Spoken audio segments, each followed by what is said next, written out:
अरे तुम क्यों बर्तन धो रही हो? काम वाली नहीं आई क्या? नहीं। अच्छा बर्तन छोड़ो, तुम ये देखो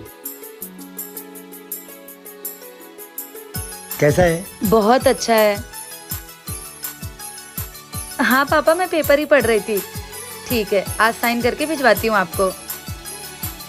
कैसा पेपर है ये? पापा की प्रॉपर्टी का। वो पापा हम तीनों भाई बहन में बांट रहे हैं। आपको सच में लगता है कि आपको इस पेपर पे साइन करना चाहिए? हाँ बिल्कुल, मैं भी तो उन्हीं की बेटी हूँ। अच्छा मुझे ये बताओ, जब आपके मम्मी पापा बीमार पड़ते हैं तो आप उनकी देखभाल करते हो या आपके दोनों भाई? अब शादी के बाद तो मेरे भाई ही काम आएंगे ना, मैं तो अपने ससुराल में रहती हूँ। हाँ तो वो पेपर उनके पास ही रहने दो।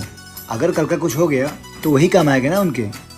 और वैसे भी मैं हूँ ना तुम्हारे साथ, तो किस चीज की कमी है हमें?